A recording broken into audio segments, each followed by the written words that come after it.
All right, guys, I am setting up the Zoom as we speak. I want to thank everybody for hopping on in, and we're going to go live with Donald Passman himself. I know you can't see me right now, but I'm setting up the Zoom. We're going to go live in real time with the man who basically wrote the Bible for the music business, Donald Passman. So we're going to see what he's thinking nowadays. We got DJ Wraith in here. What's up? We're going to see what he is thinking these days. He's a new edition of his book. It's the 11th version, and it covers more modern stuff. So much happened in the last year alone with AI and with all these other advances in music. So in this video, I'm going to let him cover his thoughts on where we're headed. I think that's the biggest question is where is music headed and how do we benefit as producers and artists? So I want to thank everybody for hopping in. Let me just switch my screen. We could always clip the stuff later, but I want to spend some time with you guys and say what's up. All right. Oh, you can't even see me, can you? There we go. Now you guys can see me. All right. So we have Blink Beats in here. What's up, Courtney? Deuce is here. Los is here. Alasego is here. We got Crispy Akiyama. I was just telling myself I need to get updated version and then I get email about this. Well, this is the day for you, Crispy. DJ Wraith. Tommy's here. Victorious is here. We got Murgo. Thanks for blessing us with this today, Busy Works Beats, and thank you for being here. Mr. Passman, I appreciate you and your book very much. Thank you for demystifying this complicated industry. I agree. AK, the fact that I have his audiobook. I have his real book, and then I bought the audiobook too. And I'm just listening to it. Like, there's so much detail in like one chapter. The equivalent would be, let me make sure the stream is good too. Make sure you guys can you guys hear me?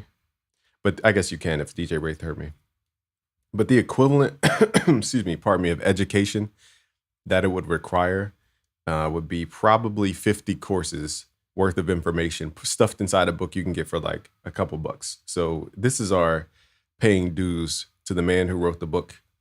And deep respect off the rip as a person who teaches music producers and everything. Do I have lipstick on? Shout out my beautiful fiance upstairs. I can't tell if I have lip gloss on or what. Be kissing my fiance and stuff. I love her. And shout out to little Leah upstairs. But yeah, what it comes down to is who are we listening to? And then how do we apply the knowledge? So he maps out the whole technical from record deals, record label deals to just stuff producers need to know, artists need to know, how to navigate the industry on a high level.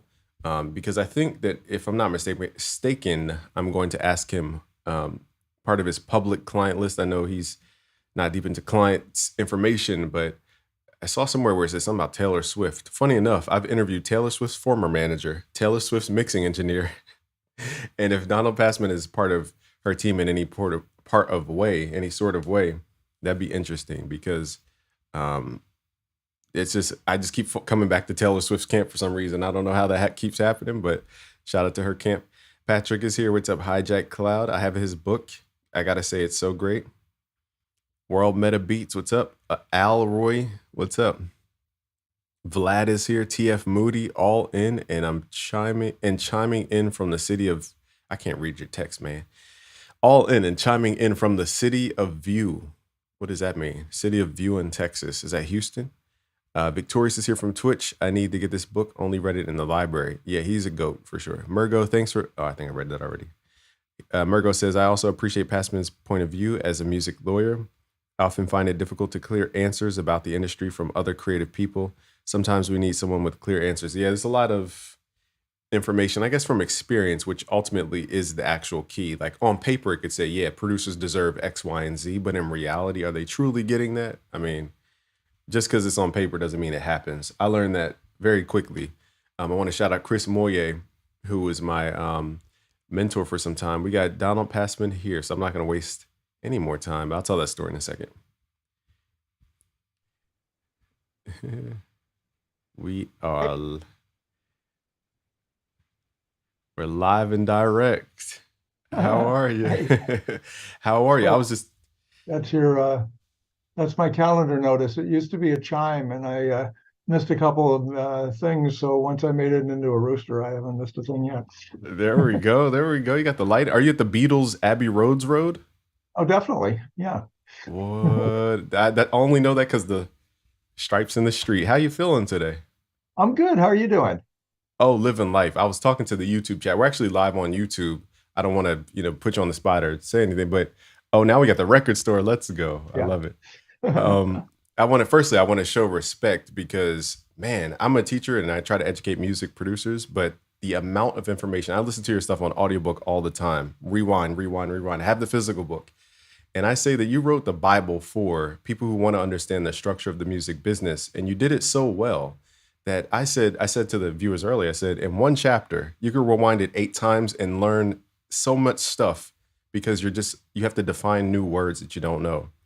I've been on that record deal chapter probably 20 times now, just on rewind. I just wanted to thank you so much for your knowledge and wisdom and willing to share. That's ultimately doing God's work. So thank you.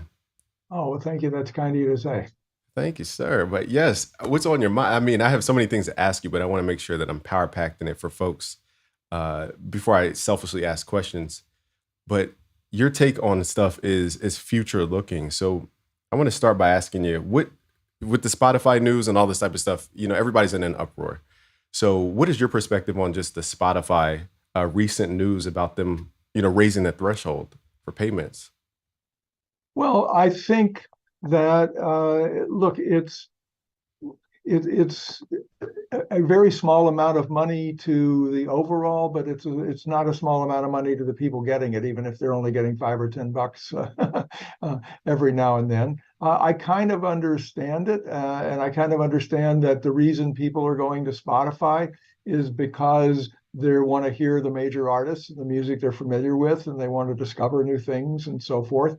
And so if things are not getting traction and nobody's really playing them but once or twice here and there, I kind of understand it, but I also understand the other side of it, that you put your music up and if somebody listens, I should get paid a little something for it.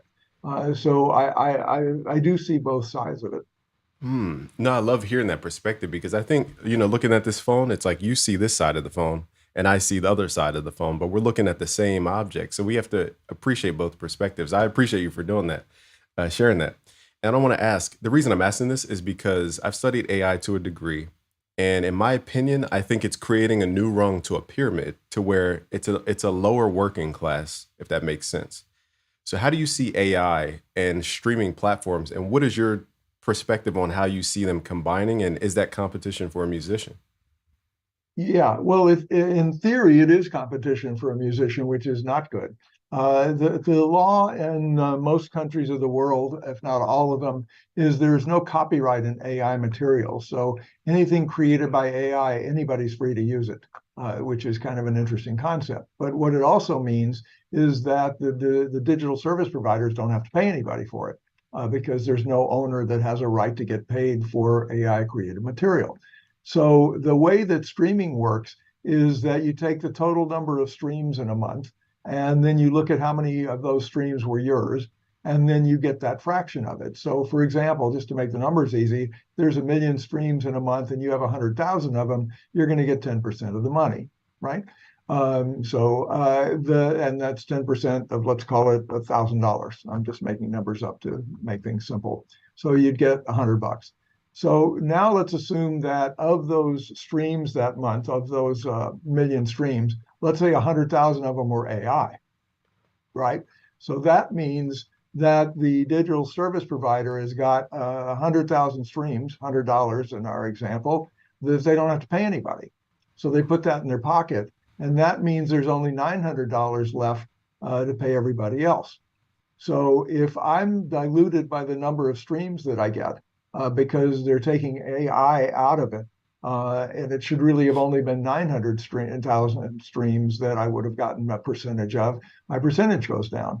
So obviously the labels are all over this. They don't want that to happen, and contractually they're going to make deals that say you can't do that. But that's just a very simple overview of it. It also gets more complicated when AI is used as a tool to help somebody create, which is a different kind of set of issues. Wow, that's actually really deep because you open up such a Pandora's box of ideas, which is, I just thought of it, but you also helped me understand that record labels are also losing in that position, which helped me understand it in a little bit of a different way. But my next question was going to be, it's like, almost like inflation. If I give, someone $100 and then I go print $1 million more, that $100 has now devalued. So I was thinking that that would hurt the artist on the platform, but it also hurts a label. So it's the question is, I guess, how do they? This might be too broad, but how do they fight against AI being submitted as original work when music is very hard to detect? Yeah, that's a really good question. And I don't think anybody knows the answer to that. In theory, we could have regulations that require AI work to be identified, which I actually think would be a good thing, because I think people should know that something was created by AI, not just in music, but on any kind of photograph and information, because there's so much misinformation out there these days. I think people are entitled to know when something was created, artificially. And so, in theory, we can have regulations. In reality, nobody may know. I mean, how are they going to know that I went and created something with AI as opposed to doing it myself? Right, because even in music production, all the tools now are, mixing and mastering with AI, creating chord progressions and melodies with AI. So even on a creation level, there's so much AI embedded. So as you see a broader picture, I assume you deal with deal flow and big celebrities. I don't know your whole background and your whole, who you represent in different things, but do you focus more on the deal flow as opposed to the ground level? Hey, let me help you write a contract. Hey, let me help you, go through the consultation step by step type stuff. Well, you mean me personally, or am I a firm in Oh, you have general? a see, I'm so ignorant of your whole team and everything. Your Okay. firm. Yeah, well, our firm, we do pretty much everything, although we tend to represent people who are more established just because we're a small firm and want to stay that way and don't want to get huge. And the best way for us to do that is for us to, not take as much business. And if we're not going to take as much business, we tend to take more established people. But once we take someone on, we do everything for them from top to bottom. I personally get more involved in the bigger picture things, the bigger negotiations, and so forth. But I also do the rest of the things as well, just because I like to keep my chops sharp. Oh, I love that. Yeah, I had a mentor. His name is Chris Moyer. He was an entertainment lawyer for 25 something years. He just showed me how, he had to sell his clients. And I was like, wow, this gives me so much more respect. We always think it's a paperwork type of job, but it's actually a creative business type of flow, creating deal flow and opportunities and negotiating, all that type of stuff. It's creative. So I want to say that we thank you for your perspective. The next question I have for you, I actually wrote questions so I could stay in line. I'm an Aries, so my brain goes all over the place. Is how do you feel with podcasts growing? Is that going to affect music? Is it going to, have a symbiotic relationship with music? How do you see podcasts in this conversation? Are you talking about music and podcasts, or are you talking about podcasts in general? Maybe how podcasts, for example, Spotify brought on, I think it was a Joe Rogan in 2020, Mhm. and then all everybody's attention went to Spotify, which also helped the musicians, I'd assume. So how do you see Yeah. podcasts kind of helping the music industry? I'll say. Well, I don't know. It's helping only in the way that you said that people may come to the platform for the podcast and then listen to music while they're there.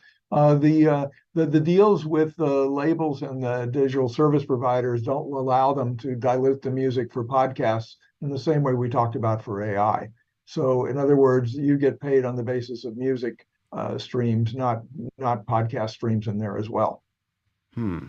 I'm curious in their terms if it's against the rules to play music during the podcast. Is that a way of getting around the ad structure some type of way? Would you?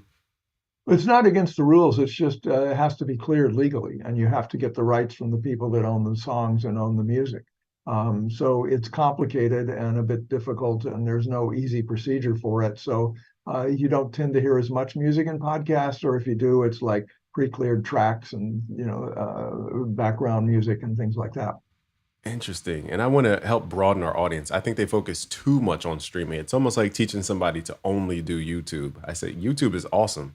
We can grow and use the platform, but you also have to build a business. Can you help maybe folks understand other revenue streams outside of just streaming and just the music in a store? What's the bigger brand type stuff that you've seen? Well, I think that music is becoming a smaller and smaller percent. I mean, sorry, record labels, recorded music is becoming a smaller and smaller portion of an artist's life. There's touring that makes a lot more money. There's songwriting, which makes money. There's endorsements that makes money. So there's all kinds of other avenues and revenue streams that an artist can have besides just their recorded music. Oh, I love this. I love how you stay on the cutting edge, and because what happens is people create product and they create websites and stuff, and then they just ditch it. Kind of like how people think God created the universe and just left us hanging. But what I like about your creation, and you keep adding volumes and volumes to your book series, is that you keep updating this information. So we're talking to mostly music producers here, but there's a lot of artists who follow as well. Do you think, how can a producer take this information and apply it? Because a lot of the stuff is catered towards like the artist side of things, is they're more of the business. But what do you think about producers? Yeah. Well, and all you need to know about the music business, I have a whole chapter on producers, because their royalties are computed very similar to the way artists are computed, but there's also a number of differences. And so if you're a producer, you need to understand those. And if you're a producer, you also have to understand songwriting because you may be writing on the songs that you do as well. Producers are obviously a key part of our business. There wouldn't be any music without producers, or at least it wouldn't sound as good. uh, and so it's very important for producers to understand how the business works just to protect themselves. I love that because I try, and I know you have this struggle, just teacher to teacher, is that, I try to teach people to stay ahead of the curve and learn AI, learn Web3, learn all this stuff. And they just don't think that it's a threat until it's a life crisis. So with these updates in the book, how can we show folks that they have to understand this new information to help protect themselves in the future? Because, and I'll ask you another question after that, but how will this help them create protection around their brand and their likeness moving forward with this new book, just new perspectives? Well, first of all, I wrote All You Need to Know About the Music Business for people who don't like to read, because most creative people are not that interested in business. I mean, some are really interested, but most aren't. And so the key idea is nobody takes as good care of your business as you do. So if you are not going to pay attention to your business, you're turning it over to someone else. And if it's somebody good, you may be fine. But I believe every artist or producer needs to step in on the key decisions in their life and understand them. And the more you understand, the more you can participate in what gets decided about you and your career. And I think the better off you are. I love that you're showing people the power that they have. It's not just, hey, I'll be your representative, I'll do everything. You're trying to show people how to do it too, so that you can both combine and do bigger stuff. I listen to the audiobook so much. It's just, and I can't wait to get to the newer edition, which is the 11th version in physical form too, because I know writing helps your brain synapses, memories and different things. But you have the audiobook, you have the physical, and I want to ask you too about darn, I lost my train of thought, honestly. But I want you guys to get the audiobook and the physical book. Go support a great teacher here. I'm going to follow my notes here. Streaming rates growth. Oh, here's my question to you. Is I believe that the three companies, Sony, Universal, and Warner, have created a monopoly over the entire music industry. And this is my perspective, is that they've created the field so that anytime a seed sprouts, they can harvest that plant, and so to speak. How do you feel about record labels owning the platforms that independents try to use to be independent? I truly don't think people are that independent. But what's your perspective on independence in the new music business? Well, I think there are healthy independents these days. I mean, historically, record companies were the gatekeepers that kept people from getting their music to the public. And by that, I mean it was expensive to manufacture CDs, ship them to stores. If you get them in the stores, get them placed up front as opposed to stuck in a bin in the back. It was expensive to get, and you needed relationships to get on radio. And it was expensive, and you needed relationships to get somebody on television. Well, none of those things are relevant anymore. Artists can get their music directly to the public within a matter of minutes through DistroKids, TuneCore, places like that will do a deal with you and get your music on the platforms. The problem is everybody can do that. And there's 100,000 new tracks uploaded every single day. So the game now is how do you break through the noise? And do the record labels have some way of helping to do that? And in theory, they do. But I believe, and all you need to know about the music business, I have a chapter on how you got to start it yourself. You got to build your own buzz. You got to build your own fan base because The key to success today is having a genuine and authentic relationship with your fans and keeping them engaged and keeping them motivated. And that'll give you a career way beyond, a one-hit wonder. Yeah, I love that because I think your work has created the foundational teaching that all the YouTubers and all the top teachers that we see pull from. I saw your piece on Brandman Sean's interview. I want to thank him as well. And you said something that was so profound, and it might be nuanced, but it was mind blowing to me, which is I had never understood the streaming revenue as a pool. So anytime more people come in, you're dividing the pool kind of automatically when more people come in. And so I guess this is a tough question to ask. So forgive me if I'm asking it incorrectly, is how do we curate the music business streaming platforms without it being biased in some type of way? Does that make sense? In other words, is it the best music that makes it to the top? Is it the best selling music that makes it on the platform? How do we make it fair, but at the same time, keep the pool not diluted, if that makes sense? It does. Look, the pool, as long as the pool is all human artists, just to pick a term, I think it's democratic and it's fair. Everybody's got an equal shot at it. Some of the labels are going to position things. Some of the songs are going to catch on. Some of the songs aren't going to get heat or traction. And that's just the way the world works. I mean, you can open an ice cream store, and if they don't like your ice cream, they're not going to come to it. So, same thing happens in the pool out there. If people love your music and they find it, they're going to go after it. No, I love that. I never thought about it as democratizing the ability to get your music seen. That's interesting because my true belief is that I don't believe some of these platforms have a discovery element. I know we have a couple seconds here, but so I feel like people are pouring all their business energy into another person's business and then wondering why they're not being treated to the 100%. I tell artists all the time, look, if I give this company $100 and they give me back 13, there's a problem somewhere. So do you help people understand the independent side of things, or is your new book all you need to know about the music business, the 11th edition, y'all? Or is it more so focused on that, music industry system? Does that make sense? Yeah, well, it's focused on what's changed, what's new, what's happening, so that you can find the latest trends, the latest numbers, things that are brand new, like the sale of catalogs you probably read about, and how we talked about AI to a large degree, and then there's more specifics about how to do it yourself and how to build a base and how to get yourself going. Oh man. We gotta tap into Donald Passman's work, you guys in the chat. I need you guys to go support the book, the audio book too, and the physical book. You got to get both to study everything. I just want to appreciate an awesome teacher. The fact that you put this work into reality. I'm sitting here on the audiobook on one chapter, getting my mind blown constantly. I want to thank you, even though my business isn't in the music industry per se. It helps me as a business person online in my online business. So I just wanted to thank you for helping me see things I didn't even see before. To your infinite wisdom, and Pleasure. Thanks for having me. and to your family and everybody else, I'm wishing you well. I respect your time. Much love to you. I'm gonna catch you soon enough. Thank you. Bye bye. Peace out. What a goat, ladies and gentlemen. I had to make sure I respected that man's time because I was like, I'm over time right now. I didn't even want to go over that time. You heard it here first, man himself.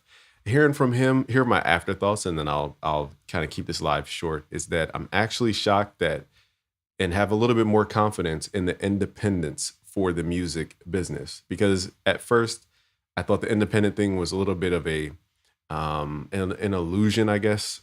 But now that I've heard from a man who's way more entrenched and seen way more than I have a little more faith for the independents out there. So his book is called All You Need to Know About the Music Business. It's the 11th version, and it has a blue cover. Okay, so it's the 11th edition and has a blue cover with red text. So that's the one with the updated information. Interesting because we're going to move into AI, the AI revolution, and I'm trying to prepare you guys, but you heard it here from the GOAT himself.